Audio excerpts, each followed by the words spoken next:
İnşallah. Çok kolay devam başkanım. Hoş geldin başkanım.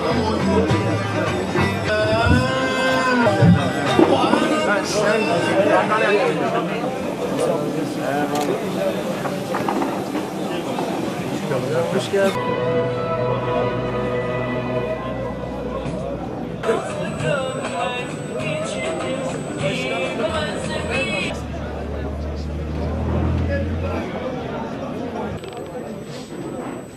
Ahmet abi.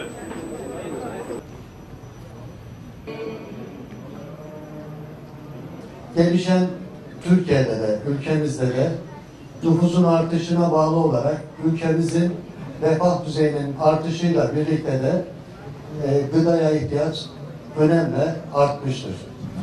Bu çerçevede de gerçekten bizlerin üretim yapmamız gerekiyor. Bunun içinde bakanlık olarak birçok destek veriyoruz. Desteklemelerle üretimi artırmaya çalışıyoruz. Evet, bu desteklemeler sonucunda da tabii ki görüyoruz ki gerçekten destekler iyi, doğru yönlere yönlendirilmiş ve karşılığı da siz değerli yetiştiricilerimiz ve üreticilerimiz tarafından üretim olarak ortaya koyulmuştur. Değerli çiftçilerim, hanım ablalarım, 3500 ton yem ve 300.000 adet fıstık ve zeytin fidanı dağıtım törenimize hepiniz hoş geldiniz, sefalar getirdiniz. Bundan 2 yıl önce sağ olsun Tarım İl Müdürümüz ve Tarım İlçe Müdürümüz bize geldiler. Daha doğrusu biz onlara sorduk. Çiftçilerimiz için ne yapabiliriz? Çünkü her kesime dokunduk. Çiftçilerimize de bir şeyler yapmamız gerekiyordu. Allah ikisinden de razı olsun. Çalışkan, gayretli hem Tarım İl Müdürümüz hem ilçe müdürümüz sağ olsunlar. Oturduk, birlikte çalıştık.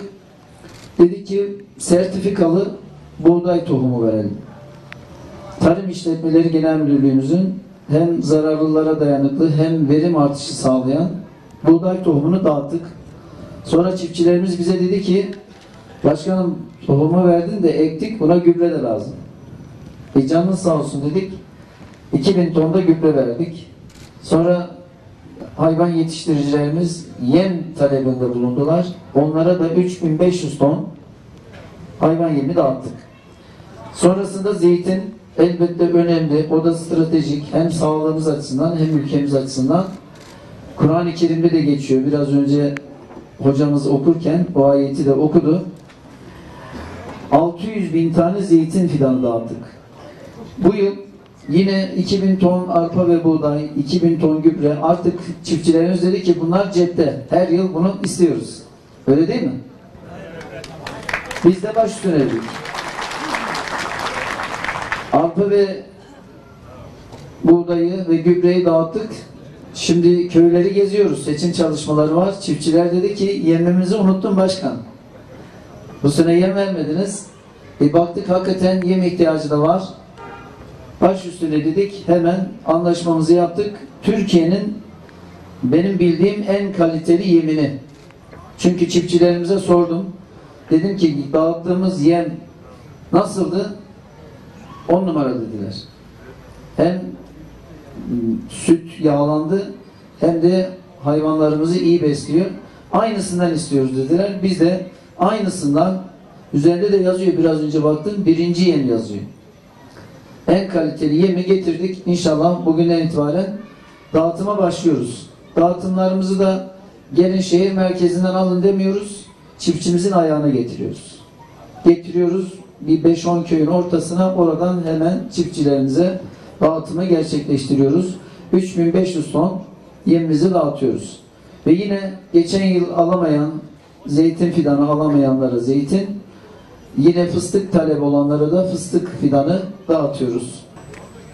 Bu yapmış olduğumuz desteğimizin parasal olarak rakamına baktığımız zaman 4000 ton buğday ve arpa 6.632.000 lira yapıyor.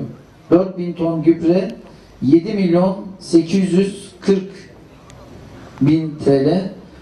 Yine 7.000 ton yem 10.200.000 lira. 1 milyon zeytin ve fıstık fidanı toplamda yaklaşık 4 milyon 700 bin lira.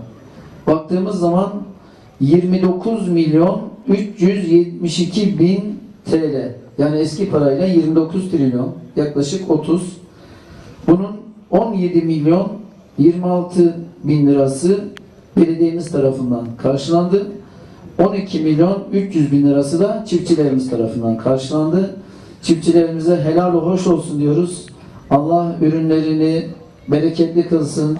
Sütleri bereketli olsun. Hayvanlarımızın etleri bereketli olsun.